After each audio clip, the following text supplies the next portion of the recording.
I also met up today with Pennsylvania Republican Senator Dave McCormick, and I asked him about the cuts that have led to some federal workers losing their jobs. Are you comfortable with the cuts that have resulted in those lost jobs in Pennsylvania? Well, I'll talk about that, yes, in the following sense. I think what the president promised to do was look very carefully at the spending in our government, rein in the bureaucracy, shake up Washington. That's what he said. That's what DOGE is designed to do, to create transparency for the taxpayers and pull in that spending. My understanding is there are employees in Pennsylvania that have lost their jobs. We need to treat those folks with absolute dignity and respect, thank them for their service. You know, in the private sector this happens, people lose their jobs. This is now happening in government. That's a hard thing for any family. So we need to help those people transition on to the next thing. And Senator McCormick said there also need to be ways to correct issues with unintended consequences, pointing to when some federal employees who were working on bird flu were laid off, for example.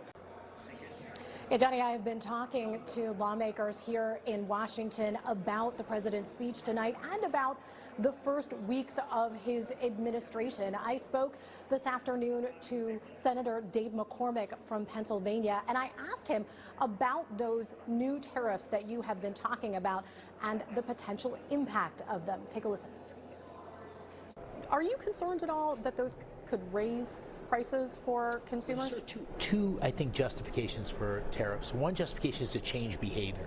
The tariffs that the president's putting in place with Mexico, China, and Canada is to change behavior and stop the flow of fentanyl into our country. We lost 100,000 Americans last year, 4,000 in Pennsylvania.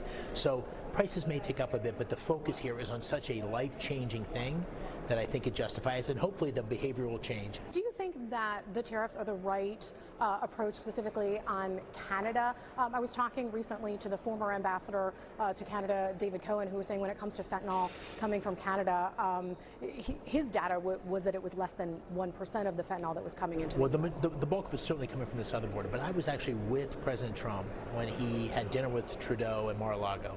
And in that meeting, he said very specifically, you all need to do more to stop the flow of fentanyl. And what's happening, it's still a relatively small percentage, but as we strengthen the southern border, the cartels are moving to the north and the fentanyl is coming through the north. So it's a smaller problem that can become a lot bigger.